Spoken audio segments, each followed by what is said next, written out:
ఇవాళ భగవాన్ రమణుల గురించి మనం కొన్ని విషయాల్ని విజ్ఞాపన చేసుకుందాము అని అనుకున్నాం. నేను మీకు ఒక విషయాన్ని నివేదన చేస్తాను. రమణుల గురించి వినేటప్పుడు కేవలం దాన్ని ఒక కథాంశంగా వినేటటువంటి ప్రయత్నాన్ని చెయ్యకండి. మహాపురుషుల యొక్క జీవితాలు చదువుతున్నప్పుడు, మహాపురుషుల యొక్క జీవితాలకు సంబంధించినటువంటి ఘట్టములను వినేటప్పుడు మీరు ఒక కొత్త కోణంలో దాన్ని వినవలసి ఉంటుంది. రమణులు మహాజ్ఞాని. మీరు వారి గురించి ఇప్పుడు నేను చెప్తుండగా వారి జీవితం గురించి విందురు కానీ, రమణుల జీవితంలా కోట్ల మంది జీవితాల్లో ఒక్కరి జీవితం కూడా ఉండదు. ఆయనకి 17వ ఏట ఎటువంటి భావన కలిగిందో అటువంటి భావనతో వారి శరీరమును విడిచిపెట్టేంత వరకు ఉన్నారు.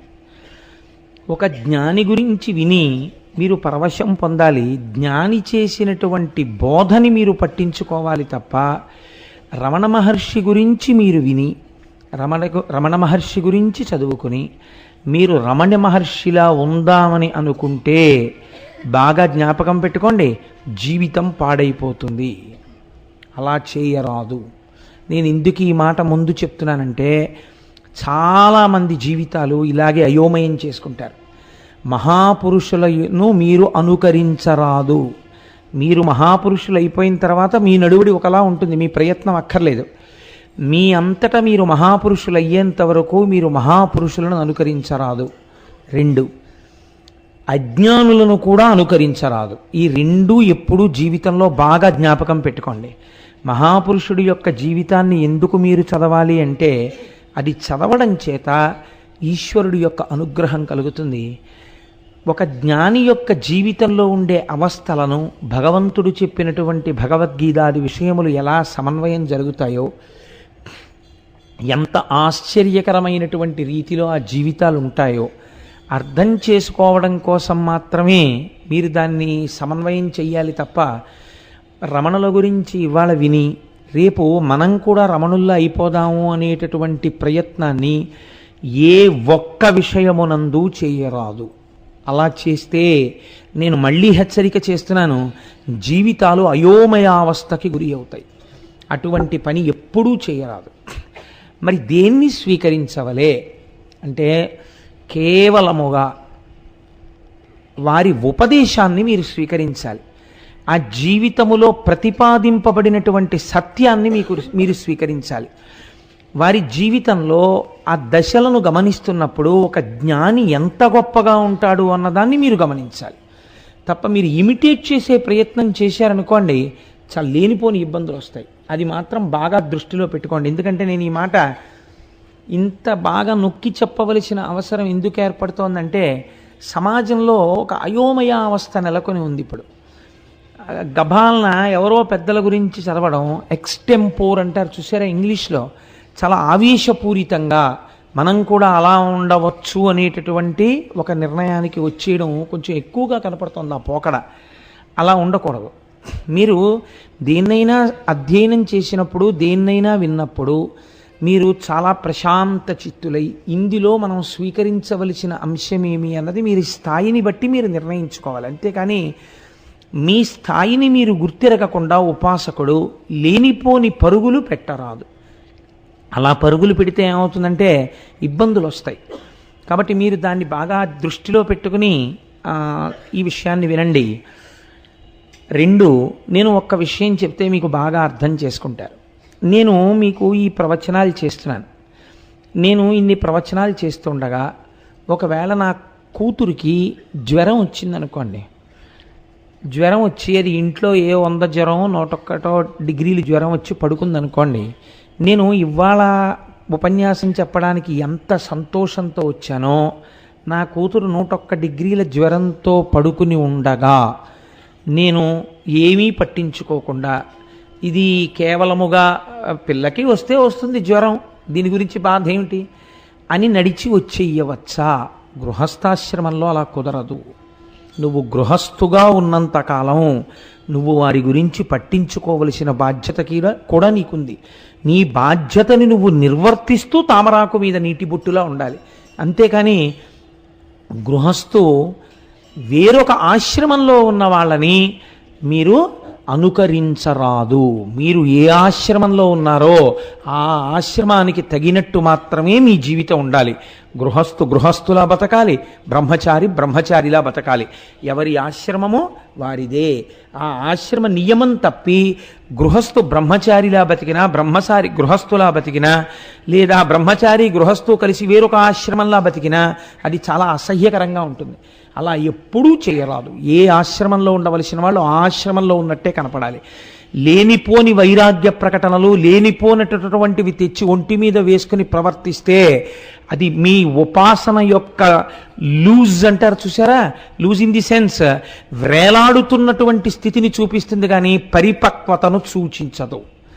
అది ఎప్పుడు జ్ఞాపకంలో పెట్టుకుని ఉపాసనని సిద్ధింప చేసుకోవాలి. ఒక జ్ఞాని ఎలా ఉంటాడో తెలుసా అండి?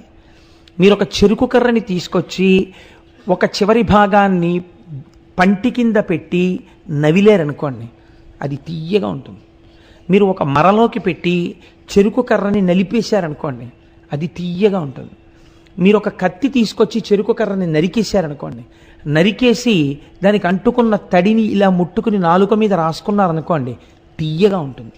చెరుకు కర్రని మీరు ఏం చెయ్యండి తీయగానే ఉంటుంది. చెరుకు కర్రని మీరు ఏం చేసినా చెరుకు చేదుగా మారదు. అంటే అసలు దేని చేత మానము అవమానము అన్న ఈ రెండు స్థితులు అసలు ఉంటాయనేటటువంటి ఎరుక దాటిపోతారు వాళ్ళు. ఆ ఎరుక దాటిపోయిన స్థితి వేరు. అది తనంత తానుగా జ్ఞానం కలగాలి. అలా కలిగి నడయాడినటువంటి వారు మహాపురుషులు తప్ప మనం అలా చెరుకు కర్ర నేను అయిపోయాను అన్న భావనతో నిలబడ్డాం అనుకోండి, చాలా అసహ్యంగా ఉంటుంది. అలా నిలబడకూడదు కదా. ఇప్పుడు మీరు ఈ నేపథ్యంలో భగవాన్ రమణుల గురించి వినండి. ఎంత అద్భుతమైన జీవితమో, ఎటువంటి మహాజ్ఞానో మీరు అర్థం చేసుకుని వారికి నమస్కరించి మనం ఎప్పుడు ఏం కోరాలంటే, వారు ఏది అనుభవించి ఏది బోధ చేశారో ఈశ్వర మీ అనుగ్రహము చేత మాకు కూడా అటువంటి జ్ఞానము స్థిరపడుగాక అని మీరు ప్రార్థన చేయవలసి ఉంటుంది. ఇప్పుడు మీరు రమణుల యొక్క జీవితాన్ని ప్రస్తావన చేస్తాను. సావధాన చిత్తులై అవధరించండి. చిదంబరం క్షేత్రం మీకందరికీ తెలుసున్నటువంటి క్షేత్రం. అక్కడ స్వామి ఆకాశరూపుడై ఉన్నాడు. నిన్న ప్రస్తావన చేశాను. చిదంబరంలో కదలిక లేకుండా ఉండిపోయేటటువంటి తత్వమున్నటువంటి పరమేశ్వరుడు నటరాజమూర్తిగా వెలిసినాడు. అది ఆర్ధా నక్షత్రంలో వెలిశాడు ఆయన. నటరాజ తత్వము చాలా చిత్రంగా ఉంటుంది. మీరు చూడండి, నటరాజు ఒక చేతిలో ఢమరుకని పట్టుకుంటాడు. ఆ ఢమరుకని కదిపితే దాంట్లోంచి శబ్దం వస్తుంది. అది సృష్టికి ప్రతీక. నవ్వుతూ ఉంటుంది ముఖం, అది స్థితికి ప్రతీక. ఒక చేతిలో అగ్నిహోత్రం ఉంటుంది, అది లయకి ప్రతీక. ఒక పాదం ఈ మాయా అనబడేటటువంటి రాక్షసుణ్ణి తొక్కి పెట్టి ఉంటుంది. ఒక పాదం ఇలా పైకి లేచి ఉంటుంది. అంటే బ్రహ్మమును పొందడానికి ప్రయత్నించు అని చెప్తుంటుంది.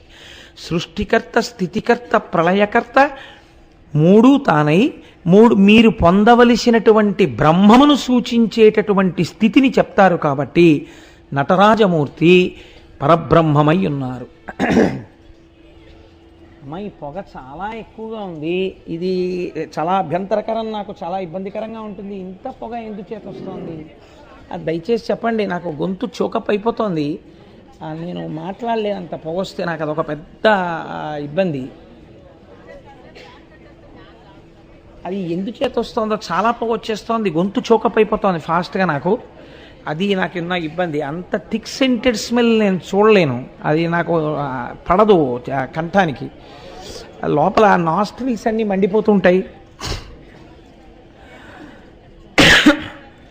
కాబట్టి ఆ నటరాజస్వామి ఆర్ద్రా నక్షత్రంలో చిదంబరంలో ఆవిర్భవించినటువంటి రోజు ఏది ఉన్నదో అటువంటి రోజున మహానుభావుడైనటువంటి రమణ మహర్షి తిరుచుళి, అంటే దాన్ని శాస్త్రము త్రిశూలపురము అని పిలిచాయి పురాణాలు.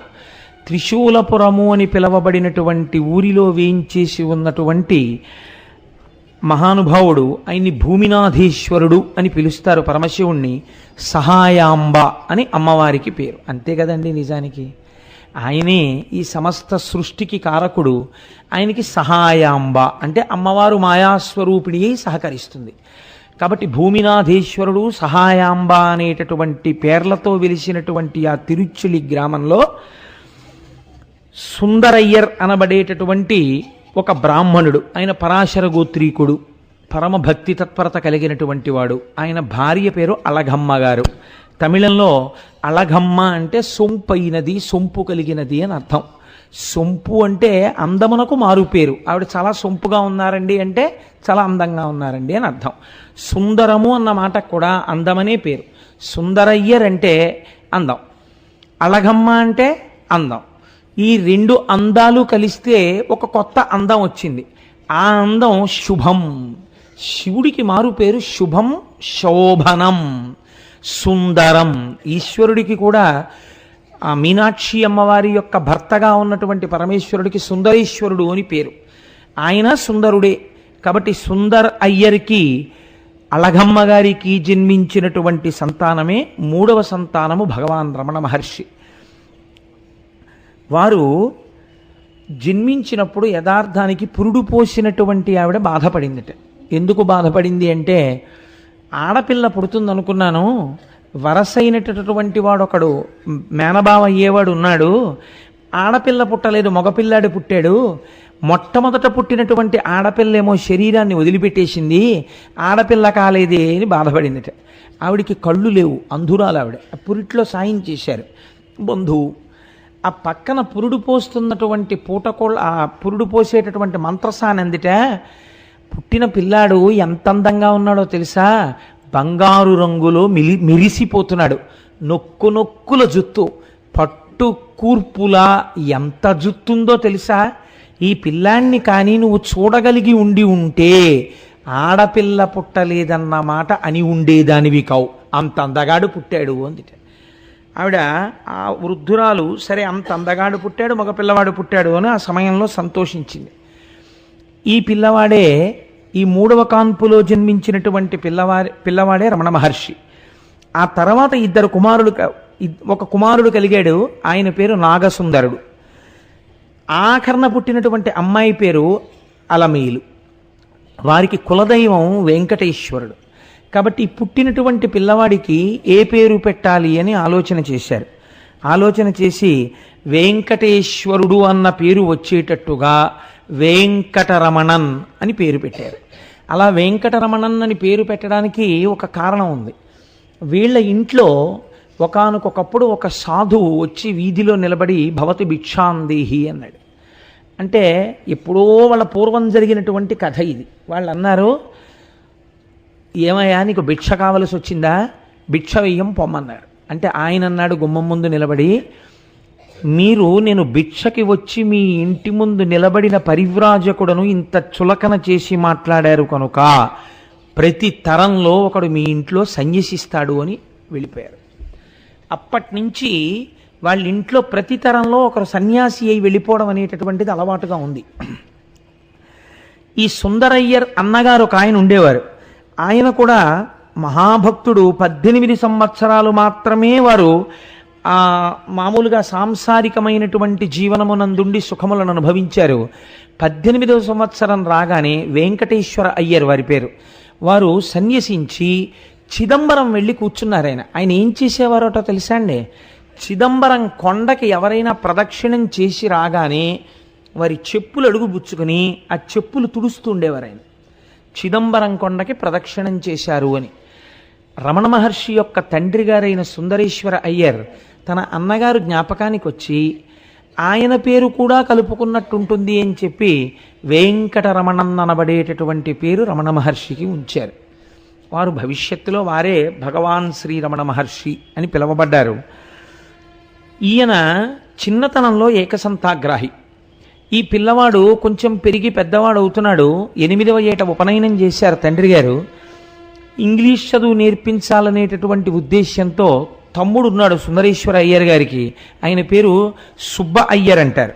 ఆ సుబ్బ అయ్యర్ అనబడేటటువంటి ఆయన దిండిగల్లో ఉద్యోగం చేస్తున్నారు. అక్కడ ఇంగ్లీష్ మీడియం స్కూల్స్ ఉన్నాయి. అందుకని రమణ మహర్షిని, నాకంటే అలవాటు మీద రమణ మహర్షి వస్తుంది, అప్పటికి రమణ మహర్షి అన్న పేరు లేదు, వెంకటరమణన్ గారిని, వెంకటరమణన్ని ఆయన యొక్క అన్నగారైనటువంటి నాగస్వామిని ఇద్దరినీ కూడా ఆ దిండిగల్ పంపించారు. పంపిస్తే అక్కడ ఇంగ్లీష్ మీడియం స్కూల్స్లో చదువుకునేవారు. చిన్నతనంలో ఈ వెంకటరమణన్ చాలా ఆశ్చర్యకరమైనటువంటి జీవితం. ఎందుచేత అంటే ఈయన ఎటువంటి నిద్రపోయేవారంటేట, అసలు ఆ నిద్రపోతుంటే గుద్దేసినా సరే ఆయనకి తెలిసేది కాదు. చిత్రం ఏమిటంటే, ఒకసారి వాళ్ళ ఇంట్లో సుబ్బయ్యర్ గారి ఇంట్లో కొడుకు పుట్టినరోజు అవుతోంది. చీకటి పడిపోయింది, 7 అలా అయింది టైము. ఒక్కసారి మేము గుళ్ళోకి వెళ్ళి నమస్కారం చేసుకొస్తాం, నువ్వు చదువుకుంటున్నావు కదా చదువుకుంటుండు అని చెప్పి అన్నం పెట్టేసి వాళ్ళ పిన్నమ్మ గారు, బాబాయ్ గారు, వెంకటరమణన్ యొక్క అన్నగారైనటువంటి నాగస్వామి, ఇతర కుటుంబ సభ్యులందరూ పక్కనున్న దేవాలయంలోకి వెళ్ళారు మధురలో. ఈయన్ని ఆ దిండిగల్లో దీపం తగ్గించుకుని పడుకోమన్నారు. నువ్వు చదువుకుంటుండు అన్నారు. ఈయన చదువుకుని కొంతసేపు అయిపోయిన తర్వాత నిద్ర వస్తోందని చెప్పి దీపం తగ్గించి నిద్రపోయారు. వాళ్ళు దేవాలయంలో దర్శనం చేసుకుని తిరిగి వచ్చారు. తలుపులు కొట్టారు, పెద్ద పెద్ద చప్పుళ్ళు చేశారు, అందరూ కలిసి అరిచారు, కేకలేశారు. ఊరంతా పోగొడిపోయింది. ఈయన మాత్రం నిద్ర లేవలేదు. ఇప్పుడు లోపలున్న పిల్లవాడికి ఏదో ప్రమాదం జరిగి ఉంటుంది అని ఆలోచించి ఈ అన్నగారైనటువంటి నాగస్వామి గోడ దూకి లోపలికి వెళ్ళాడు.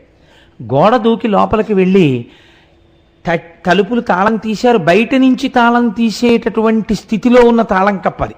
అదృష్టవశాత్తు ఊళ్ళో ఉన్న ఎవరి తాళం చెవో సరిపోయింది.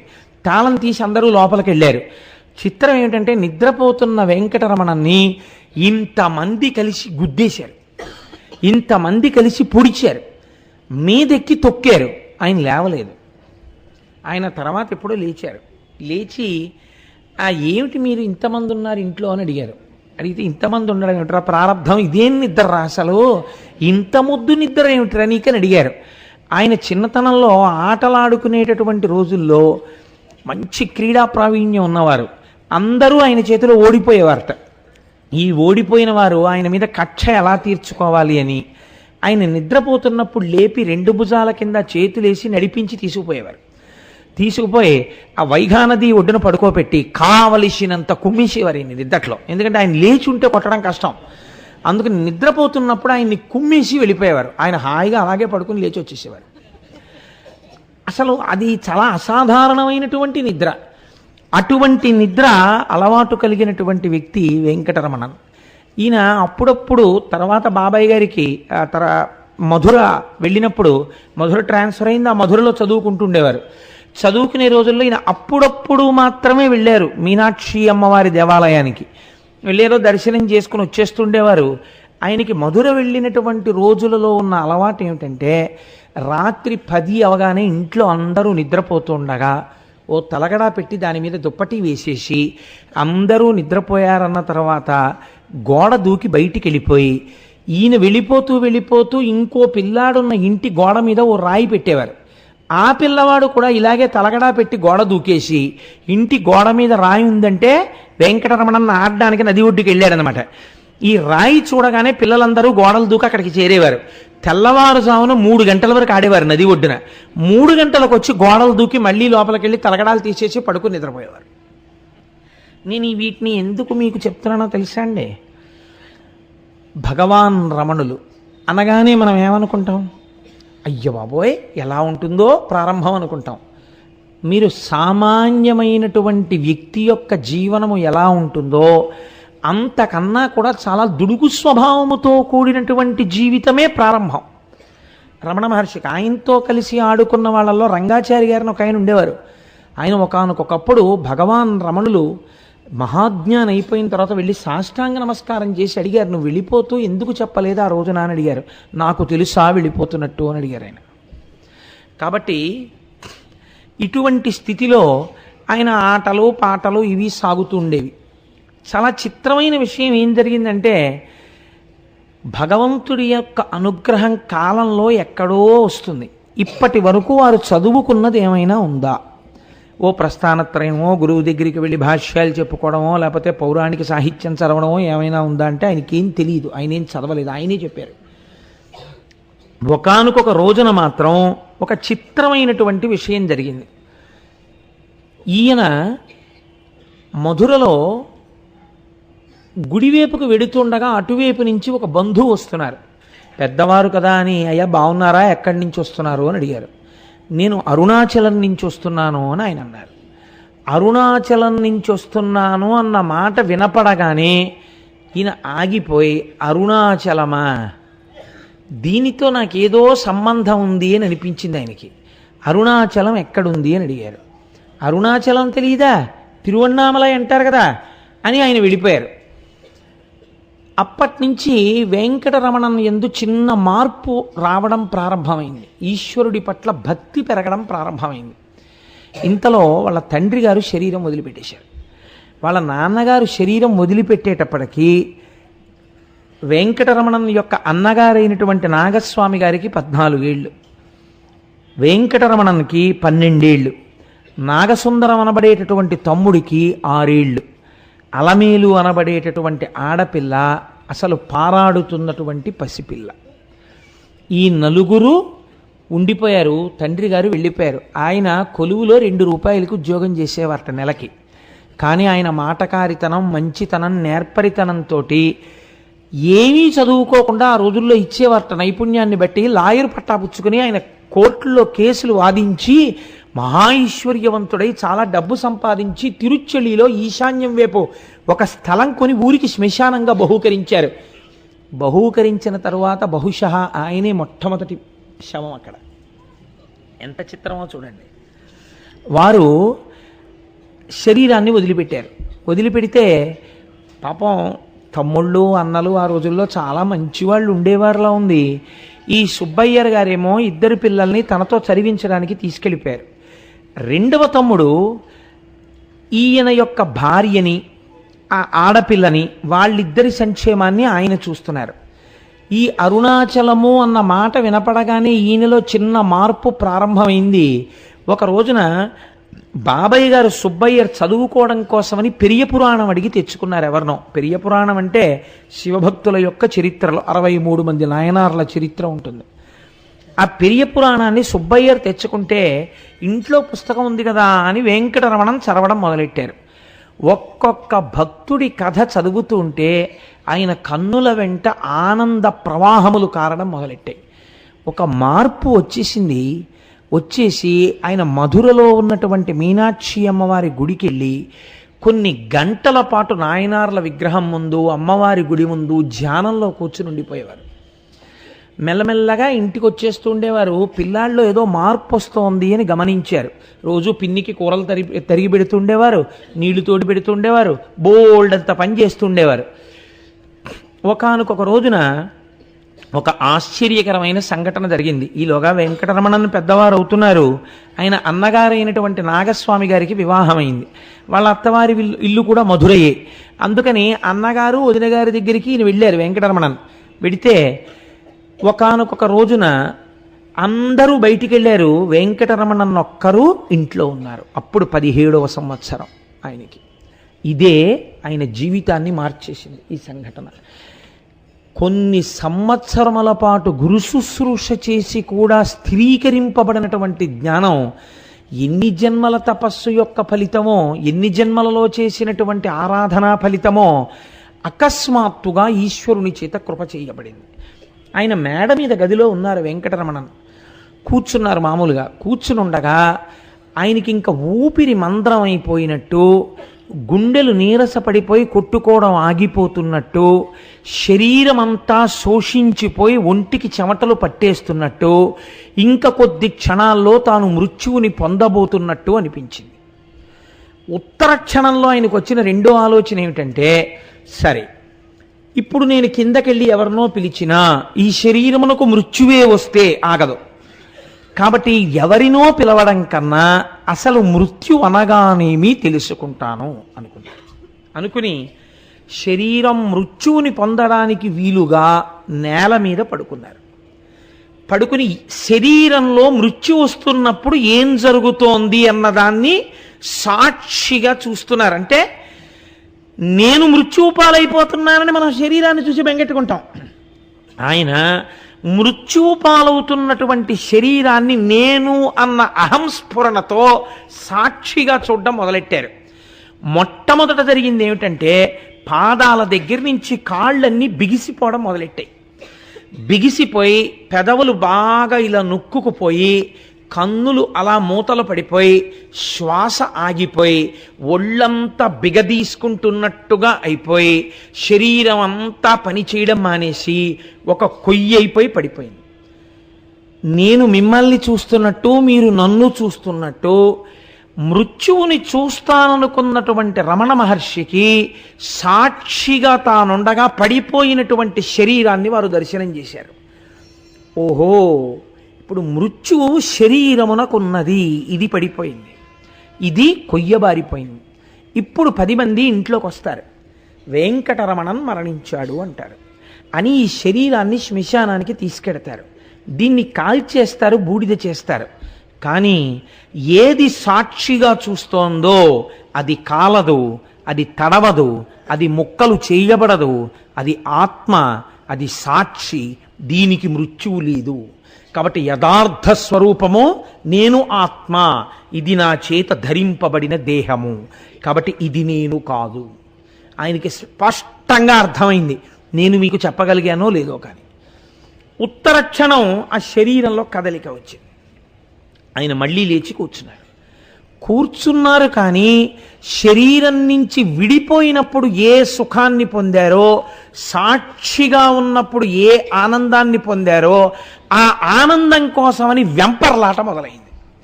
ఇప్పుడు తాను ధ్యానం చెయ్యాలన్న తాపత్రయం ఎక్కువైపోయింది. తను వెంకటరమణన్ కూరలు తరుగు అంటే కూరలు తరిగినా, నీళ్లు తోడినా, నేను వెంకటరమణన్ అనుకుని శరీరం వంక చూసుకున్న ఒంట్లో మంటలు పుట్టినట్టు అనిపించేది. కాబట్టి ఎప్పటికప్పుడు అవకాశం దొరికితే యంత్రం తిరిగినట్టుగా తిరుగుతుండేవారు, ఏమీ మాట్లాడేవారు కాదు. అవకాశం దొరికితే కూర్చుండిపోయి అంతర్ముఖులైపోయి తాను సాక్షిగా ఉంటూ అన్నీ చూస్తుండేవారు. ఇది అలవాటు పడిపోయింది.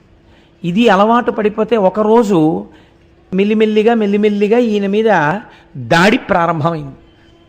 చదువు మానేశాడు, సంధ్య మానేశాడు, ఓ పుస్తకం ముట్టుకోవడం మానేశాడు. పూర్వంలా ఉత్సాహం లేదు, ఆటలు లేవు, పాటలు లేవు, ఏమీ లేదు. ఎప్పుడు ఏమిటో ఇలా కూర్చుంటాడు.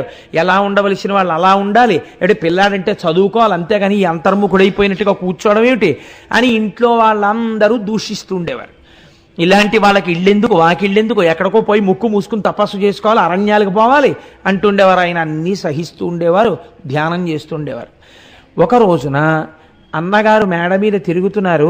ఈయన ఒక పుస్తకాన్ని తీసుకుని ఎదురుగుండా కూర్చుని చదువుదామని పుస్తకం విప్పి ఇలా చూశారు. అక్షరాలు కనపడుతున్నాయి కానీ శరీరంలో మంటలు వస్తున్నాయి. ఆయన వెంటనే పద్మాసనం వేసుకుని ధ్యానం చేసుకోవడం మొదలెట్టారు. ఇది అన్నగారు గమనించారు. నేను ఇతపూర్వమే నీకు చెప్పి ఉన్నాను, ఇంత చెప్పినా కూడా నీలో ఏ మార్పు కనపట్లేదు, ఇలా చేసేవాడికి ఇల్లెందుకు అని అడిగారు. అంతే, అంతకుముందు అనలేదండి. ఒక మార్పుకి ఏది కారణమవుతుందో మీరు చెప్పలేరు. ఇలా చేసేవాడికి ఇల్లెందుకు, ఈ మాట వినపడగానే ఆయన అనుకున్నారు, నిజమే, నేను ఇమడలేను, వాళ్ళకి సుఖం లేదు, నేను కోరుకుంటున్నది ఏది కోరుకుంటున్నానో దాన్ని నా తండ్రి అయిన అరుణాచలేశ్వరుడి సన్నిధానంలో పొందాలి నేను, కాబట్టి నేను నా తండ్రి దగ్గరికి వెళ్ళిపోతాను అనుకున్నారు. అంతే, పుస్తకం మూసి లేచి నిలబడ్డారు. లేచి నిలబడితే అన్నగారు అన్నారు, ఎక్కడికి వెడుతున్నావు అన్నారు.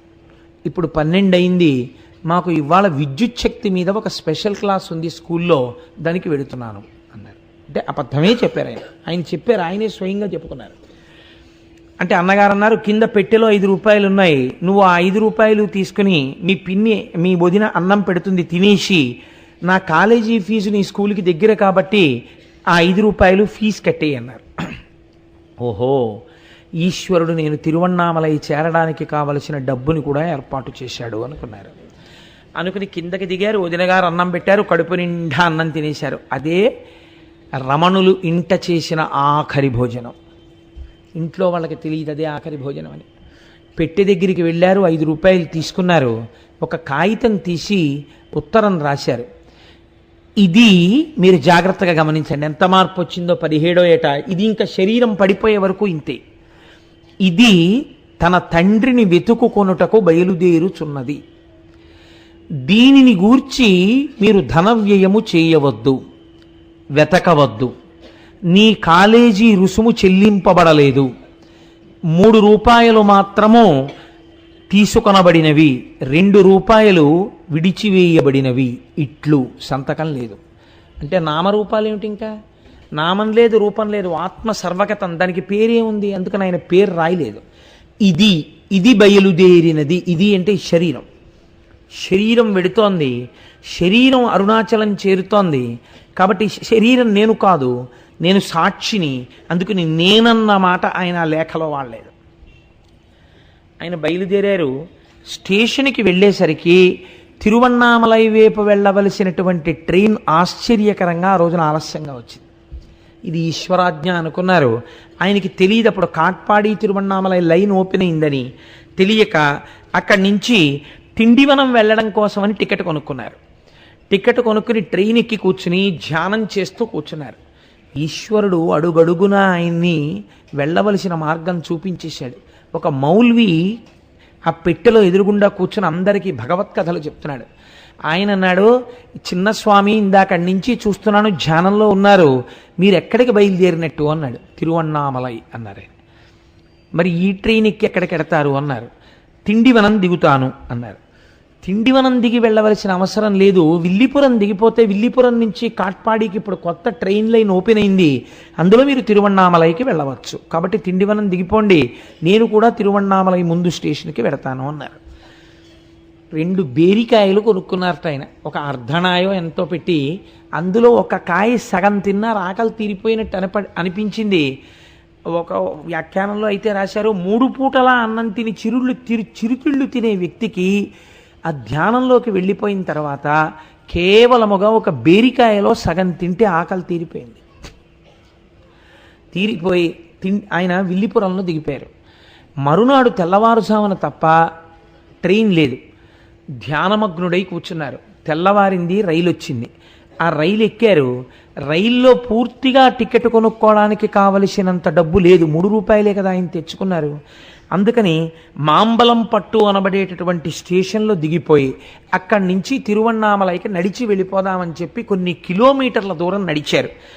నడిచి నల్లూరు అనబడేటటువంటి ఊరు చేరుకున్నారు. అక్కడే జ్ఞాన సంబంధర్కి కొండ మీద ఉన్నటువంటి పరమేశ్వరుడు జ్యోతి రూపంలో సాక్షాత్కరించాడు. ఆ గుళ్ళోకి వెళ్ళి చీకట్లో కూర్చుని ధ్యానం చేస్తున్నారు. వారికి అక్కడ జ్యోతి దర్శనమైంది. ఈలోగా అర్చకుడు వచ్చాడు, పూజ చేశాడు, ప్రసాదాలు నైవేద్యం పెట్టాడు. పెట్టిన తరువాత ఈయన నాకు ఆకలిగా ఉంది, కొద్దిగా ప్రసాదం పెడతారా అని అడిగాడు. చీకట్లో ఎక్కడో లోపల కూర్చున్నావు, బయటికి రా, నీకు పెట్టడానికి ఇక్కడ ప్రసాదాలు ఎవరు వండి సిద్ధం చేయలేదు అన్నాడు అర్చకుడు. ఆయన ఏమీ అనలేదు. పోనీ ఆకలేస్తోంది, తినడానికి ఏమైనా ఎక్కడైనా దొరుకుతుందా అని అడిగారు. అడిగితే ఇక్కడి నుంచి కీలూరు అనబడేటటువంటి ఊరు ఒక 2-3 కిలోమీటర్లు వెడతాం, అక్కడ మళ్ళీ దేవాలయంలో అర్చన జరుగుతుంది, అక్కడ ప్రసాదంలో మీకు ఏమైనా పెడతారేమో, పోనీ మాతో రండి అని వాద్యగాండ్రు బ్రాహ్మణుల వెనకాతలు వెళ్ళిపోతున్నారు. ఈయన కూడా నడిచి వెళ్ళిపోయారు. అడుగు తీసి అడుగు వేసే ఓపిక లేదు, పిల్లవాడు తిన్నది లేదు పాపం. వెళ్ళి అలాగే ఆ కీలూరు చేరుకున్నారు. పూజ చేసేసారు బ్రాహ్మణులు.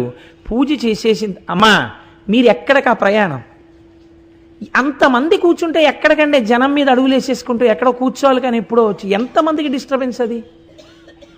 కాబట్టి ఆయన అక్కడి నుంచి బయలుదేరి ఆ కీలూరు అనబడేటటువంటి ఊరు చేరుకుని ఆ కొండ మీద బ్రాహ్మణులు అర్చన చేసిన తరువాత, అయ్యా నాకు ఇప్పుడైనా కొంచెం పెడతారా, ఆకలిస్తోందని అడిగారు. నీకు పెట్టడం కోసమే వండి తెచ్చామనుకున్నావా, పెట్టమన్నారు అని వాద్యగాండ్రకి ప్రసాదం పెట్టారు.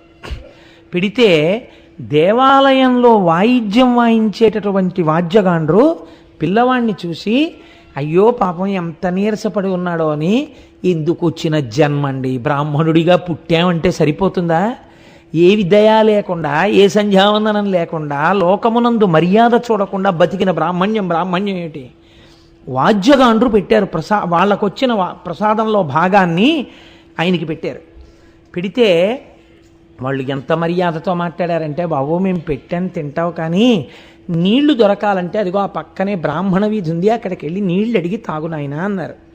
అంటే ఆ పిల్లవాడు బ్రాహ్మణ వీధిలోకి వెళ్ళి ఒక ఇంటి ముందు నించుని, అమ్మా నాకు కొంచెం మంచినీళ్ళు ఇస్తారా అని అడిగారు.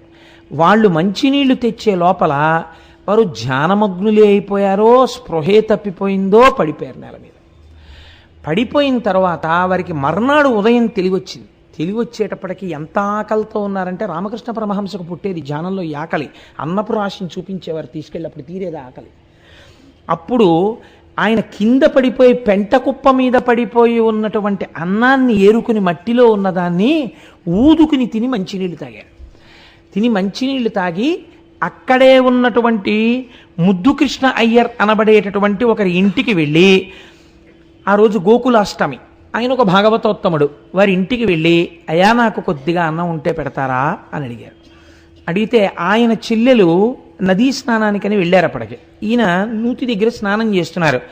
నువ్వు ఉండవయా, మా చెల్లెలు వస్తుంది, నీకేమైనా పెడుతుంది. ఆ చెల్లెలు చాలా సంప్రదాయ నిష్ట కలిగినటువంటి స్త్రీ, ఆవిడికి మడి ఆచారం చాలా ఎక్కువ. ఇంటికి వచ్చారు. అయ్యో నాయనా, గోకులాష్టమి, నువ్వు పిల్లవాడివి, చూస్తే నువ్వే చిన్ని కృష్ణుడిలో ఉన్నావు, నీకు పెట్టాలని ఉంది, కానీ నేను మడి కట్టుకుని వంట చెయ్యాలి, అప్పటి వరకు ఆకగలవా అంటే ఈయన చాలా నీరసంగా ఆకలితో ఆవిడ వంక చూశారు. అయ్యో ఉండలేవా, పోన్లే సద్దెన్న ఉంది పెడతానుండు, ఒకరి ఆకలి తీర్చడం కన్నా మడి గొప్ప కాదు కదా అని ఆ తల్లి ఎంత అదృష్టం చేసుకుందో. ఆవిడ పూర్వం అంటే మడిబట్టతో సద్దెన్నం ముట్టుకునేవారు కాదు, ఎవరి శౌచం వారిది, నేను దాన్ని తప్పు పట్టట్లేదు, మంచిదే, ఒక్కొక్కరు ఒక్కొక్క స్థితిలో ఉంటారు. ఆ సద్దెన్నం తీసుకొచ్చి పెడితే ఆయన సద్దెన్నం తిని బయలుదేరి 20 కిలోమీటర్ల దూరం తిరువణ్ణామలై చేరాలి. ఆ ముద్దుకృష్ణ భాగవతారిని, నా చెవులకు ఉన్నటువంటి ఈ జోళ్ళు, ఉపనయనంలో చెవులు కుట్టిస్తారు కదా, ఈ చెవులకు ఉన్నటువంటి జోళ్ళు మీ దగ్గర తాకట్టు పెట్టుకుని నాకు ఒక్క 5 రూపాయలు ఇవ్వగలరా అని అడిగారు. అడిగితే ఆయన చెవిపోగులు తీసి చూశాడు, మంచి బంగారం, మంచి కెంపులేసి ఉన్నాయి, 20 రూపాయలైనా ఇవ్వచ్చు అనుకున్నాడు. అనుకుని తప్పకుండా 5 రూపాయలు ఇస్తాను, కానీ నాయన మళ్ళీ నీ జోళ్ళు నువ్వు విడిపించుకోవాలనుకున్నప్పుడు నువ్వు వచ్చి నువ్వు పట్టుకెళ్ళని చెప్పి తన అడ్రస్ రాసి 5 రూపాయలు ఇచ్చారు. చిత్రం ఏమిటంటే, ఆయన ఆ ఇంట్లోంచి బయటికి వెళ్ళగానే అడ్రస్ కాగితాన్ని చింపేసి బయట పారేశారు. ఆ లోపల ముద్దుకృష్ణ భాగవతార్ చెల్లి మాత్రం గబగబా వచ్చి, అయ్యో నాయనా మళ్ళీ అన్నం లేక ఏమి ఇబ్బంది పడతావో, ఇగో ఈ పిండి వంటలు పట్టుకెళ్ళు అని ఒక మూట కట్టి ఇచ్చింది. ఆయన 20 కిలోమీటర్ల దూరము నడిచి తిరువణ్ణామలై చేరుకున్నారు. తిరువణ్ణామలై ఆయన చేరేటప్పటికీ తెల్లవారుతోంది. ఆ రోజుల్లో తిరువణ్ణామలైలో అరుణాచలేశ్వరుడి దేవాలయానికి జీర్ణోద్ధరణ జరుగుతోంది. అందుకని 9 గంటలు అయితే తప్ప గుడి తెరిచేవారు కాదు, ఎందుకంటే అవన్నీ పెద్ద పెద్ద కర్రలు, ఇనపవి అన్నీ కట్టి ఉండేవి. తెలియక చీకట్లో ఎవరు పెడితే దేన్ని కొట్టుకుంటారో, ఏ పడుతుందో ఇబ్బంది వస్తుందని చెప్పి తెరిచేవారు కాదు. చాలా ఆశ్చర్యకరంగా ఇంకా చీకట్లు విచ్చుకోకముందే ఈయన అరుణాచలేశ్వరుడి గుడి దగ్గరికి వెళ్ళేసరికి అంతరాలయం తలుపులు కూడా తెరిచి ఉన్నాయి, అర్చకులు కూడా లోపల లేరు. దుమ్ము పట్టేసినటువంటి ఒంటితో లోపలికి పోయిన కళ్ళతో ఉన్న ఈ పిల్లవాడు పరుగున అంతరాలయంలోకి వెళ్ళిపోయి శివలింగాన్ని కౌగిలించుకొని ఒక్కటే మాట చెప్పారు, మీరు పిలిచారు, నేను వచ్చాను. నాన్నగారండి మీరు పిలిచారు, ఈ కొడుకు వచ్చాడు, అంతే వారు అన్నది. ఈ ఈశ్వరుడు ఏమి కృప చెయ్యాలనుకున్నాడో ఆయన బయటికి వచ్చారు. వచ్చి అక్కడే ఉన్నటువంటి ఆ తటాకమునందు స్నానం చేశారు. ఒక్కసారి ఇలా తన ఒంటి మీదకి చూసుకున్నారు. తను వేసుకున్నటువంటి బట్టల్ని విప్పేసి చింపేసి ఒక్క బట్ట మాత్రం గోచీగా పెట్టుకున్నారు. ఆఖరికి మీద ఉన్న యజ్ఞోపవీతం కూడా పరిత్యజించారు. పరిత్యజించి ఆయన సమాధివిష్టులై కూర్చుందామనుకునే సమయంలో ఒక తిరువణ్ణామలైలో తలనీలాలు ఇచ్చేటటువంటి సంప్రదాయం ఒకటి ఉంది. కానీ తిరువణ్ణామలైలో తలనీలాలు ఇస్తే ఆ రోజుల్లో కొంచెం భూరికానుక పుచ్చుకునేవారట చొరకలు. ఒక ఆయన వచ్చి తలనీలాలు ఇస్తావా అని అడిగారు. ఈశ్వరుడు ఈ కట్టెకి వెంట్రుకలు కూడా ఎందుకు అనుకుంటున్నాడు అనుకున్నారు. అనుకుని ఇచ్చేస్తాం అన్నారు. అతను గబగబా చేయి పట్టుకుని తీసుకెళ్ళి ఒక చొరకుడి ఇంట్లో కూర్చోబెట్టారు. దగ్గర మిగిలిపోయినటువంటి డబ్బులో కొంత డబ్బు అతనికి ఇచ్చారు, గుండు చేసేశారు. మళ్ళీ గుళ్ళోకి వచ్చారు. నీటి మధ్యలో నిలబెట్టి కదా గురువులు దీక్షిస్తారు. అందుకని ఈశ్వరుడు ఏమనుకున్నాడో బ్రహ్మాండమైన వర్షం పడి పూర్తిగా తడిచిపోయారు. ఆ మిగిలిపోయిన డబ్బులు, చేతిలో ఉన్నటువంటి పిండి వంటలు సరోవరంలోకి విసిరేశారు. విసిరేసి అరుణాచల దేవాలయంలో ఒక మూల కూర్చొని ఆయన ధ్యానమగ్నులైపోయారు. అంతే. ఇంకా అసలు అన్నం తిన్నానా, అన్నం తినలేదా, లేకపోతే బాహ్య ప్రపంచం ఏమిటి, ఏమీ లేదు. అంతర్ముఖులై అలా కూర్చుంటే ఆ జుత్తు పెరిగిపోయింది, గడ్డం పెరిగిపోతోంది, ఒళ్ళంతా మట్టి పట్టేసింది. ఇలా ఉండగా చాలామంది ఊళ్ళో ఉన్నటువంటి పిల్లలు, ఊళ్ళో ఉన్నటువంటి పెద్దలు ఈయన మీద కుండ పెంకులు విసిరేవారు, రాళ్ళు విసిరేవారు. దానివల్ల ధ్యానంలోంచి బయటకు వచ్చేస్తుండేవారు. ఇలా కాదు అని చెప్పి ఆయన బయలుదేరి ఒకనాడు పాతాళలింగం అని చెప్పి ఒక లింగం, అక్కడ మీరు అరుణాచలం వెళ్ళిన వాళ్ళందరూ చూసి ఉంటారు, ఎప్పుడు తేమగా ఉండేదిట పూర్వకాలంలో. అంటే ఆయన భక్తురాలు ఒక ఆవిడ తర్వాత 1,00,000 రూపాయలు పెట్టి ఆలయాన్ని పునర్నిర్మాణం చేశారు. అది ఒక యోగి సమాధి, చీకటిగా ఉండేది. అందులో మనిషి ఉన్నాడో లేడో కూడా ఎవ్వరికీ తెలియదు. ఆ శివలింగం వెనకాతలకి వెళ్ళి కూర్చొని ధ్యానమగ్నులై ఉండిపోయారు. ఉండిపోతే ఆయన అలా కూర్చుని ఉండగా ఈ తొడల కింద మెల్లిగా చమాయింపు ఉందేమో పురుగులు, జిర్రులు అవి చేరి కరిచేస్తుండేవి. కరుస్తుంటే నెత్తురు కారిపోతుండేది. నెత్తురు కారిపోతుంటే మనుష్యుల నెత్తురు తాగి కొరికేటటువంటి లక్షణం ఉన్న పెద్ద పెద్ద చీమల తొడల కింద చేరి ఆ నెత్తురు చప్పరిస్తూ ఆయన తొడలు కొరికేస్తుండేవి. అలాగే అట్టలు కట్టేసి తొడలన్నీ కొరుక్కుపోయి ఏమీ తెలియకుండా సమాధిమగ్నులై ఉండేవారు. పెట్టుకున్నటువంటి గోచి కూడా శుభ్రంగా శిథిలం అయిపోయింది. ఒక ఆవిడ ఎందుకో ఒకానొక రోజున తొంగి చూసింది లోపలికి, ఉలిక్కి పడింది. తేజస్సుతో ఒక పిల్లవాడు తపస్సులో ఉన్నాడు. ఆవిడికి భయం వేసి కదపడానికి వెళ్ళి ఆయన దగ్గర బట్టలు పెట్టి ఇవి కట్టుకుంటారన్న ఉద్దేశ్యంతో ఒక తువ్వాలు, ఒక పంచ అవి పెట్టి ఆవిడ వెళ్ళిపోయింది. తన శరీరం గురించే తనకి ఎరుక లేనటువంటి వ్యక్తికి ఆవిడ పట్టుకొచ్చి పెట్టినటువంటి బట్ట ఎలా తెలుస్తుంది? ఆయన అలాగే సమాధిమగ్నులై ఉన్నారు. శేషాద్రి స్వామి కనిపెట్టారు. కనిపెట్టి ఒక రోజున శేషాద్రి స్వామి కూడా బ్రహ్మజ్ఞాని, కంచికామకోటి కంచిలో ఉన్నటువంటి అమ్మవారి అనుగ్రహం పొందినవారు. ఆయన వెడుతున్న పిల్లలు వెనకాతలపడి రాళ్ళు విసురుతుండేవారు. ఆయన ఒకనాడు పాతాళలింగం దగ్గర ఉన్న పిల్లవాడి కోసమని వెడుతుంటే వెనకపడి పిల్లలు ఆయన రాళ్లతో కొడుతున్నారు. కొడుతుంటే శేషాద్రి స్వామి లోపలికెళ్ళి అక్కడ ఉన్న వాళ్ళని నలుగురిని పిలిచి, ఒక బ్రాహ్మణ స్వామి ఇందులో ఉన్నాడు, ఆ పిల్లవాడిని ఎత్తి పైకి తీసుకురండి, ప్రాణత్యాగం అయిపోతుందో ఏమిటో, తొడలన్నీ కొరికేసి ఆ పిల్లాడికి ఏం చెప్పారు. ఆయన ఒక బ్రహ్మజ్ఞాని కాబట్టి గుర్తుపట్టారు. అప్పుడు ఒక నలుగురు వచ్చి ఈయన్ని కదిపారు. కదిపితే ఈయన కదలలేదు. ఈయన ధ్యానమగ్నుడై అలాగే ఉండిపోయారు. ఉండిపోతే ఈయన్ని అలాగే ఎత్తి తీసుకొచ్చారు. తీసుకొచ్చేటప్పటికీ మీరు నిజంగా కొన్ని వ్యాఖ్యానాలు చూస్తుంటే ఒళ్ళు జలధరిస్తుందండి. ఆయన్ని ఎత్తి తీసుకొస్తున్నప్పుడు ఈ కిందంతా నెత్తుటి అట్టలు పురుగులు తింటూ అలా తీసుకొచ్చి కూర్చోబెట్టారు. కూర్చోబెడితే ఆయన ఒకసారి బహిర్ముఖులై దేవాలయంలో శివలింగానికి అభిషేకం చేసినప్పుడు ముందు పసుపు నీళ్లతో చేసేస్తారు, విభూతితో చేసేస్తారు, పాలు చేసేస్తారు, పంచదార చేసేస్తారు. అన్నీ చేసేస్తే ఇవన్నీ కలిసి పక్కనున్న సోమసూత్రంలోంచి అభిషేక కుండంలో పడిపోతాయి. ఒక్కొక్కళ్ళ మన ప్రవృత్తి ఎలా ఉంటుందో చూడండి. ఈయన ఎప్పుడైనా బహిర్ముఖులైతే అర్చకులు అన్నీ కలిసిపోయినటువంటి ఆఖరికి పోసేసినటువంటి సెంటు లవండరు కూడా కలిసిపోయేది. ఆ పాలో గ్లాసులు అక్కడ పెట్టేవారు. రంగులతోటి అన్ని పైన నూనె నెయ్యి తెట్లుతో, నూనె ఉండదనుకోండి, నేతి తెట్టుతో ఉన్నటువంటి ఆ పాలని ఆయన తాగేసి అక్కడ పెట్టేసేవారు. ఇది రుచిని కానీ, ఇది నాకు ఇచ్చారేమిటని కానీ ఆయన అడిగేవారు కాదు.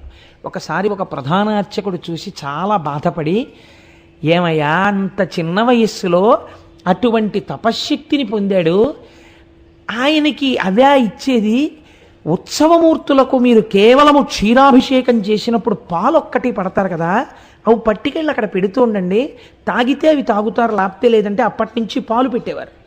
అలా మహానుభావుడు చాలా కాలం అక్కడ కూర్చుని తపస్సు చేస్తూ ఉంటే రాళ్లతో కొట్టారు, గోళ్లతో గోకారు.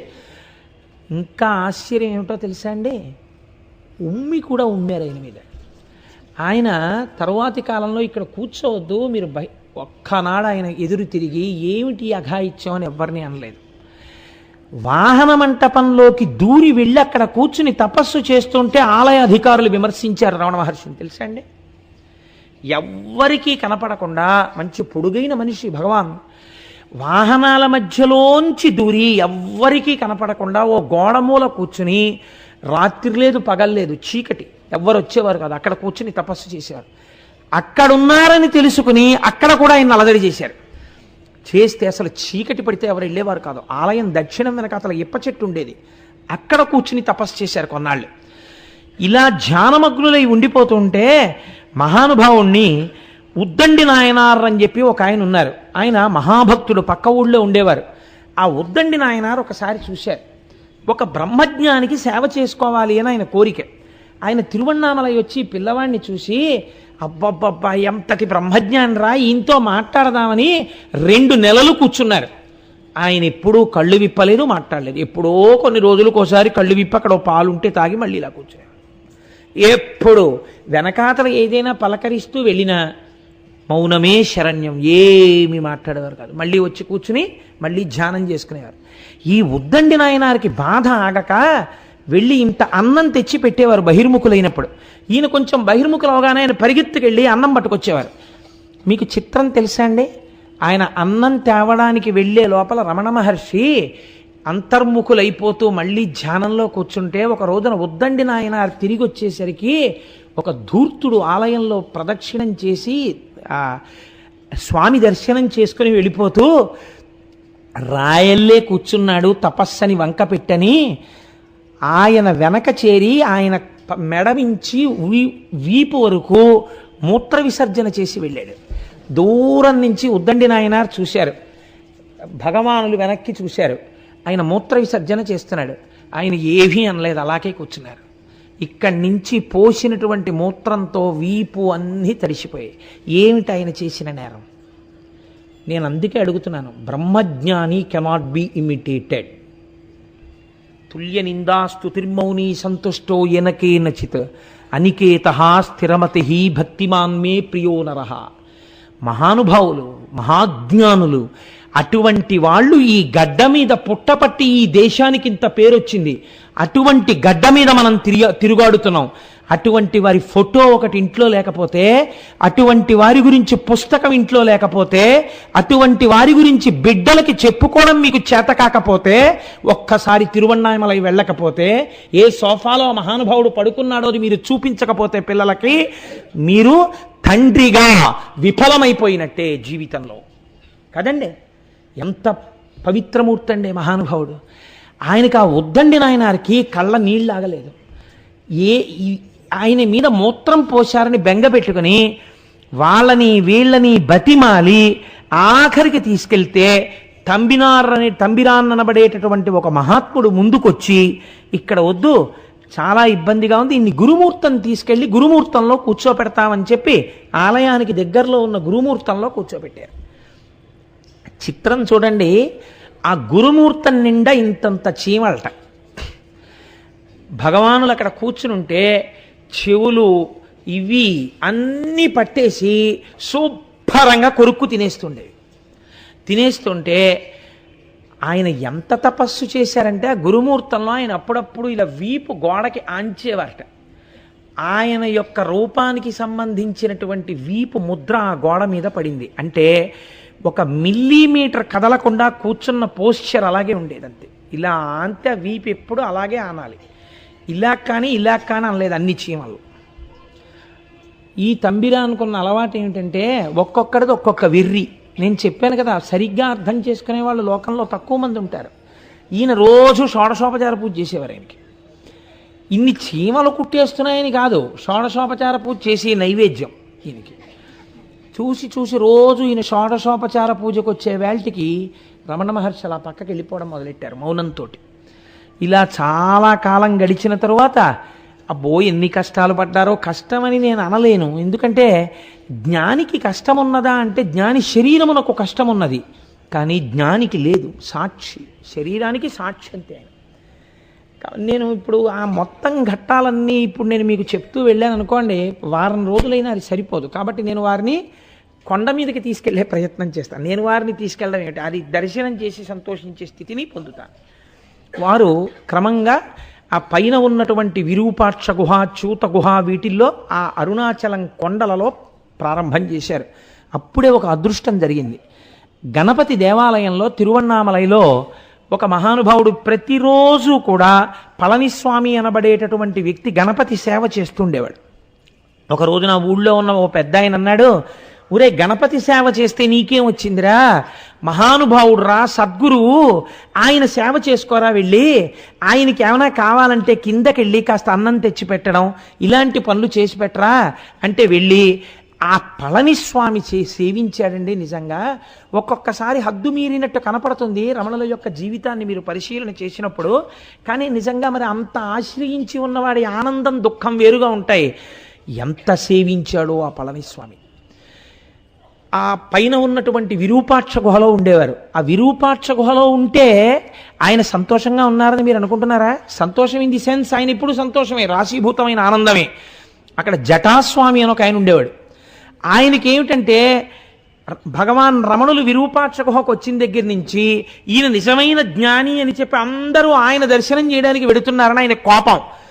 అక్కడికి వచ్చిన వాళ్ళందరినీ భయపెట్టడానికి ఆయన ఏం చేసేవాడంటే పైన గుహమించి పెద్ద పెద్ద బండలు దొల్లించేవాడు. కొండ కదులుతోంది, బండలు పడుతున్నాయి, చచ్చిపోతామని భయపడి దిగి వెళ్ళిపోతుండేవారు అందరూ. ఆయన ఇలా బండలు దొల్లిస్తుంటే ఒక రోజున రమణ మహర్షి వెనక నుంచి వెళ్ళి చేయి పట్టుకున్నారు. పట్టుకుని ఎందుకు చేస్తున్నావు అన్నట్టుగా సైగ చేసి అడిగారు. అడిగితే వాడు వికటాట్టహాసం చేసి అన్నాడు, వాడనక అంతకన్నా గౌరవం నేను ఇవ్వలేను. వికటాట్టహాసం చేసి అసలు నువ్వు ఏం చేస్తావో చూద్దామని తోశాను బండలు, సరదాకి తోశానన్నాడు. సరదాకి తోయడం ఏమిటంటే బండలు ఎవరైనా పడిపోతే ఇది ఒక విచిత్రమైనటువంటి అలవాటు కొంతమందికి ఉంటుంది. చిత్రంగా 5వ ఫ్లోర్ బాల్కనీలో ఓ ఇంత కుండీ పెడతారు. అది ఏ పిల్లాడో తెలియక తోశాడు అనుకోండి, అదే టైంకి కింద ఎవడన్నా ఉంటే నీ ముచ్చట కిందవాడి ప్రాణం మీదకి వస్తుంది. ఎక్కడేం పెట్టాలో తెలుసుకుని ఉండాలి. అందుకని మహానుభావుడు ఆ పైనుంచి బండలు తోసేస్తుండేవాడు. అయినా ఊరుకున్నారు. ఇంకొక స్వామి ఉండేవాడు. ఆయన ఏమిటో తెలుసా అండి చిత్రం, ఎవరైనా రమణ మహర్షి దర్శనానికి ఆయన పుచ్చుకున్నది లేదు, ఆయన ఏం మాట్లాడింది లేదు ఎవరితోటి. ఆ కుర్రాడేనా, నేనే ఉపదేశం చేసింది, నేనే ఇంత వాణ్ణి చేసి తీర్చిదిద్దాను, గురుకట్నం ఏదైనా ఉంటే నాకు ఇవ్వండి అని చెప్పి పుచ్చుకుంటుండేవాడు. ఆయన పుచ్చుకుంటుంటే ఈ విషయం రమణ మహర్షి దర్శనానికి వచ్చినటువంటి వాళ్ళందరికీ తెలిసిపోయి ఆఖరికి వాళ్ళందరూ ఓ రోజు నీ మోహన్ నువ్వేం చెప్పావు ఆయనకి గురువుకి, ఆయన మొదటి నుంచి తపస్సు చేసుకుంటున్నారని నిలదీశారు. నిలదీస్తే ఏమీ మాట్లాడలేదు రమణులు. ఆయన అలాగే కూర్చుని ఉన్నారు గుహలో. అతనికి కోపం వచ్చేసి గబగబా వచ్చి గాండ్రించి అంతమంది మధ్యలో కూర్చున్నటువంటి రమణ మహర్షి యొక్క మొహం మీద ఉమ్మేశారు. ఉమ్మేస్తే ఏమీ అనలేదు భగవాన్. తనకున్నటువంటి తుండుగుడ్డ తీసుకుని ముఖం మీద వేసినటువంటి ఉమ్ము తుడిచేసుకుని కూర్చున్నాడు. అదేమిట్రా అలా ఉమ్మావు అని అనలేదు. కన్నులలో మార్పు లేదు, ముఖంలో మార్పు లేదు. అంతే ఆనందంతో అంతే ప్రసన్నవదనుడై ఆయన కూర్చున్నారు. ఈ స్వామికి ఏమైందో తెలుసా అండి, కిందకెళ్ళి రైలు ఎక్కాడు ఆయన. కోపం వచ్చి నేను వదిలేస్తున్నాను తిరువన్నామలై, మీ బతుకు ఏమైపోతుందో చూడండి, నేను వెళ్ళిపోగానే తిరువన్నామలై ఎలా ఉంటుందో అని. ఏమైపోతుంది? కొంతమంది చేసే పనులకి ఆ ధూర్తతనానికి అర్థం ఉండదు. అందుకని ఈ ఊరు ఏమైపోతుందో చూడండి అని ఆయన రైలు ఎక్కాడు. రైలు ఎక్కితే ఎదురుగుండా ఏదో నవయవ్వనంలో ఉన్నటువంటి కొత్తగా పెళ్ళైన దంపతులు కూర్చుని ఉన్నారు. నేను స్వామిని అన్న అహంకారం అందుకని చెప్పేసి ఆ పిల్లాడికి ఏదో పని చెప్పాడు. ఈయన చెప్తే అతను ఏదో కొత్తగా పెళ్ళయింది, పెళ్ళంతో సరదాగా ముచ్చట్లలో ఉన్నాడు. అతను లేవలేదు, వెళ్ళలేదు. వెళ్ళకపోతే ఏమిటో పడుచు పెళ్ళంతో నీకు ముచ్చట్లు, పిచ్చి పిచ్చి వేసలేస్తున్నావు, ఎవరు అనుకున్నావో తెలుసా నేను అన్నాడు. ఏంట్రైంది అక్కడి నుంచి చూస్తున్నాను, ఎవరిని అనుకుంటున్నావు, ఏంటి అస్తమానం ఏంటి పడుచు పెళ్ళంతో కూర్చున్నాడు, నువ్వు అలా కూర్చుంటే కూర్చో, నన్నంటా ఏంటని చెప్పి బూటు తీసి ఇక్కడి నుంచి ఇక్కడ వరకు కొట్టాడు ఆ కుర్రాడు. ఎందుకు కొట్టాడు? పైన ఉమ్మేసి వచ్చాడు ఆయన. ఈశ్వరుడు లేడండి, మహాత్ముల జోలికి వెడితే సజ్జఫలితం వస్తుంది. ఎన్ని జరిగాయో ఇలాగా. మళ్ళీ కొన్నాళ్ళు పోయాక వచ్చాడు ఆయన. వచ్చి రమణ మహర్షిని ఉన్నవారిని ఉన్నట్టు ఎత్తుకుపోయి ఓ బండ మీద కూర్చోబెట్టి, అప్పుడు నేను నీ మీద ఉమ్మేశాను కదా, ఆ కోపం నీకు ఇంకా మనసులో ఉంటే నా మీద ఉమ్మేసేయన్నాడు. అంటే ఆయన ఎప్పటి మాట ఆయన నవ్వుతూ కూర్చున్నారు. ఆయన ఏమనలేదు. నువ్వు ఇలాగే ఇదిగో ఇది ఇక్కడే వచ్చింది, అన్నింటికీ నవ్వుతావు, నేను నీకు ఉపదేశం చేస్తాను, నిర్వికల్ప సమాధి అంటే ఏమిటో నేర్పుతాను, నువ్వు నేర్చుకో అంటుంటే శిష్యులందరూ వచ్చారు. వస్తే మీకు ఇక్కడ పని లేదు, పెద్ద మనుషులు మాట్లాడుకుంటున్నాం, మీరు వెళ్ళిపోండి అని, నువ్వు నిర్వికల్ప సమాధి నీకు మంత్రోపదేశం చేస్తాను అది ఇది అంటే ఆయన వద్దనేవారు కాదు. ఆయన చెప్తుంటే ఇది ఏమీ తెలియని వాళ్ళు అలా వింటుండేవారు. అన్నింటికీ సాక్షి అంతే. ఎవరికి వస్తుందండి అలాంటి జీవితం? అసలు ఇట్స్ ఎ పెక్యూలియర్ లైఫ్, ఏ జ్ఞాని కెనాట్ బి ఇమిటేటెడ్. అందుకని అలా చూస్తూ ఉండేవారు. ఆఖరికి ఆయనకి కోపం వచ్చి, నేను చెప్పింది వింటున్నావో తెలియదు, వింటలేదో తెలియదు, ఆయనతో గొడవ పడ్డాడు. మళ్ళీ గొడవ పడితే నలుగురు అందరూ శిష్యులు అందరూ వచ్చి, నువ్వు మామూలుగా వెళ్ళవి, ఈసారి నిన్ను చావగొట్టేస్తామని కర్రలు ఎత్తాడు. ఎత్తితే ఇంక నేను వెళ్ళిపోతున్నాను, ఈ ఊరి నుంచి నేను వెళ్ళిపోయాక ఏమవుతుందో చూడండి అని మళ్ళీ శాపాలు ఎట్టి వెళ్ళిపోయాడు. ఇంకా వెళ్ళిపోవడం ఆయన మళ్ళీ రాలేదు. ఆయన ఏమైపోయాడో తెలియదు. తిరువన్నామలై అలాగే ఉంది. కాబట్టి మహానుభావుడు ఇలాగే ఆయన గుహలో కూర్చునుండగా వస్తుండేవారు, వెడుతుండేవారు. అయితే మీకు నేను ప్రధానమైనటువంటి ఘట్టములను మాత్రమే కదా విజ్ఞాపన చెయ్యగలను ఒక్కరోజు ఉపన్యాసంలో. ఒకసారి కావ్యకంఠ గణపతి ముని, నిన్నటి రోజున మీకు చెప్పాను, ఆయన రథం మీద చెయ్యేస్తే రథం కదిలిందని. వారికి రథం కదిలిన తర్వాత వారికి వెళ్ళి కూర్చుంటే నాకు అసలు బ్రహ్మమును గురించి చెప్పేవాడెవడు అని ఒక అనుమానం వచ్చింది. కొండ మీద ఉన్న బ్రాహ్మణ స్వామిని అడగాలి అనుకున్నారు. అప్పటికి ఆయన ఇల్లు బయలుదేరిన తర్వాత ముద్దు కృష్ణ భాగవతుల ఇంట్లో చెవులకున్నటువంటి జోళ్లు తాకట్టు పెట్టినప్పుడు మాట్లాడడమే. ఆ తర్వాత కొన్ని సంవత్సరముల పాటు ఇంకా ఆయన మాట్లాడలేదు. ఆయన స్వరపేటికి సంబంధించినటువంటి నాళములు కూడా ఇంచుమించు మూసుకుపోయి. ఈ స్థితిలో ఉండగా ఈయన గబగబా కొండెక్కారు. కొండెక్కితే పళనిస్వామి ఎవరిని పడితే వాళ్ళని లోపలికి రానిచ్చేవాడు కాదు. గుహకు తడికి ఉండేది, ఆ తడికి తాళం వేసి వెళ్ళేవాడు. ఆయన శరీర శోధనకు వెళ్ళవలసి వచ్చింది, ఏదో కాలకృత్యాలు తీర్చుకోవడానికి. ఆ రోజున ఎందుకో ఆయన తాళం వేయకుండా దడి గేటు తీసి వెళ్ళిపోయాడు. వెళ్ళిపోతే వస్తూనే కావ్యకంఠ గణపతి ముని లోపలికి వెళ్ళారు. ఆయన అదృష్టవశాత్తు గుహలో తపస్సులో లేరు రమణులు. ఆయన బయట కూర్చుని ఓ బండ మీద కూర్చుని ఉన్నారు. ఈయన వెడుతూనే కుడి చేత్తో కుడిపాదాన్ని, ఎడం చేత్తో ఎడం పాదాన్ని గట్టిగా పట్టుకుని, అయ్యా నన్ను కావ్యకంఠ గణపతి అంటారు. నేను ఎన్నిటినో చదువుకున్నాను, పండితుడు అనిపించుకున్నాను, ఎన్నో మంత్రములను ఉపదేశం పొందాను, ఎంతో తపస్సు చేశాను, కానీ బ్రహ్మమును దర్శించుట ఎట్లు అన్నది నాకు తెలియలేదు. మీరు నాకు ఉపదేశం చేస్తారు అనే ఆశతో వచ్చాను, కరుణించి నాకు ఉపదేశం చేస్తారా అని అడిగారు. ఎప్పుడూ నోరు విప్పనటువంటి వెంకటరమణులు ఆనాడు నోరు విప్పడం కోసమని ప్రయత్నం చేశారు, కానీ నోట మాట రాలేదు. నోట మాట రాకపోతే కంఠం రుద్ధమై ఉన్నది. చాలాసేపు అన్న తర్వాత ఒక మాట అన్నారు, నీవు మంత్రమును చేస్తున్నప్పుడు శబ్దము ఎక్కడ పుట్టుచున్నదో ఆ మూలస్థానమును అన్వేషించు, అది నిజమైన తపస్సు. నీకు బ్రహ్మమును తెలుసుకోవాలన్న కోరిక పుట్టిన మనస్సు యొక్క మూలస్థానం ఎక్కడున్నదో దానిని అన్వేషించు, అది బ్రహ్మమున్న స్థానము, అదే బ్రహ్మము, అదే దానిని గుర్తెరుగుటకు సాధనము. ఈ మాట చెప్పి కాసేపు ఈ విరూపాక్ష గుహలో కూర్చుని తపస్సు చేస్తావా అని అడిగారు. అయ్య బాబోయ్, ఇంత అదృష్టమా అని ఆయన లోపల కూర్చుని 1 గంట సేపు వెంటనే రమణుల ఎదురుగుండా కూర్చుని ధ్యానం చేశారు. అందుకోలేకపోయానని ఆయనే చెప్పారు, ఆత్మస్థానం వరకు నేను వెళ్ళలేకపోయానని, కానీ అపారమైన శాంతిని పొందానని చెప్పారు. ఇంకా కానీ అసలు మనసులో ఆనందం ఏమిటి, ఇన్నాళ్ళకి రమణులు మొదట మాట్లాడింది నాతోటే, ఇది ఊళ్ళో చెప్పాలి. గబగబా కొండ కిందకి వెళ్ళిపోయి ఈ పళనిస్వామి వాళ్ళును ఇన్నాళ్ళకి వెంకటరమణన్ మాట్లాడారు, ఎవరు రథం తోశారో ఆయనతోనే మాట్లాడారు అనేటప్పటికీ తిరువన్నామలై అంతా కొండ ఎక్కేసింది. ఎక్కేసేటప్పటికి అప్పుడు కావ్యకంఠ గణపతి ముని ఆయనకి పేరు పెట్టారు. ఇప్పటి వరకు మీరు ఈయనని వెంకటరమణన్నని పిలుస్తున్నారు. పూర్వాశ్రమనామం ఓసారి పలక మీద రాసి చూపించారు కనుక ఇక నుంచి వీరిని భగవాన్ అని ఎందుకనవలే, బ్రహ్మవిత్ బ్రహ్మైవ భవతి, ఎవరు బ్రహ్మమును తెలుసుకున్నాడో వాడు బ్రహ్మమగుచున్నాడు.